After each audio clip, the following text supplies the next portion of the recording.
ada seorang pengamen yang pada saat itu mereka memang tidak bisa baca, tidak bisa berhitung dan segala macam. Mereka kalau ngamen itu selalu nyasar gitu loh. Jadi mereka ketika saya ajarkan hari demi hari, bulan, terus mereka ketemu bilang begini, dia peluk saya, Kak Valen terima kasih ya, kami sudah diajarin baca.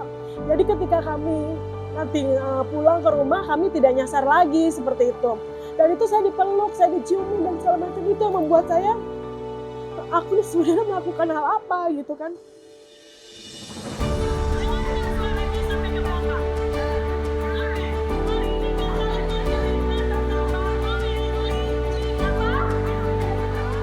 Halo, perkenalkan nama saya Valentina Palmarini Nugrahaningsih, tapi biasa dipanggil dengan Kak Valen. Saya adalah founder dari Rumah Belajar Pelangi Nusantara.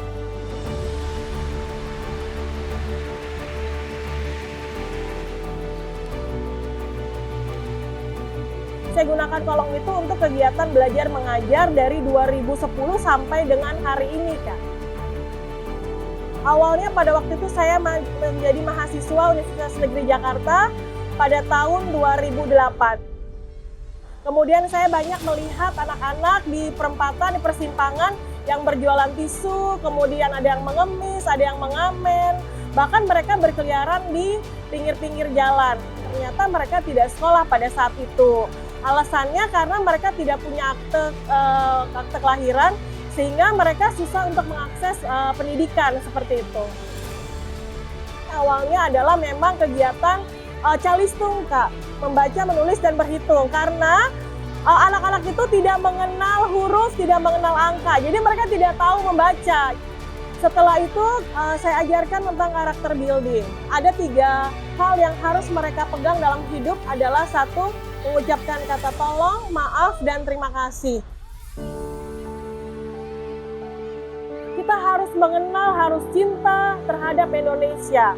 Karena kita harus mempunyai jiwa Pancasila seperti itu. Dan itu memang saya sangat semangat sekali untuk membumikan Pancasila kepada anak-anak.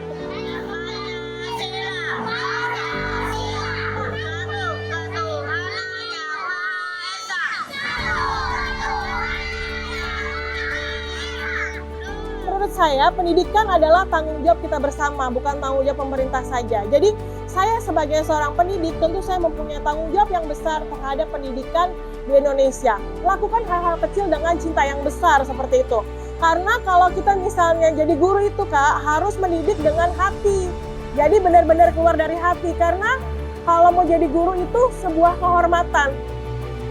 Yang membuat saya selalu pengen kesini adalah namanya anak-anak itu polos. Apapun dia akan merasa senang, gembira. Dari situ saya belajar bagaimana anak-anak itu selalu ada kegembiraan. Anak-anak selalu kalau ketemu saya tuh meluk. Nanti ada yang gelendotan, seperti itu.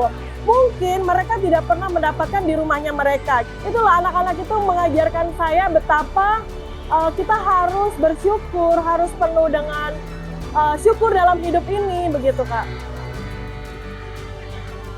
Walaupun saya harus mengeluarkan uang operasional setiap minggu, itu dari kantong saya sendiri, tapi saya tetap semangat.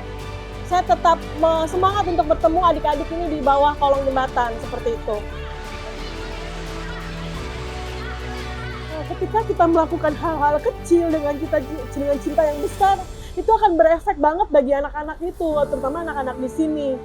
Ada seorang pengamen yang pada saat itu mereka memang tidak bisa baca, tidak bisa berhitung dan segala macam. Mereka kalau ngamen itu selalu nyasar gitu loh. Jadi mereka ketika saya ajarkan hari demi hari, bulan, terus mereka ketemu bilang begini, dia peluk saya, Kak Valen terima kasih ya, kami sudah diajarin baca.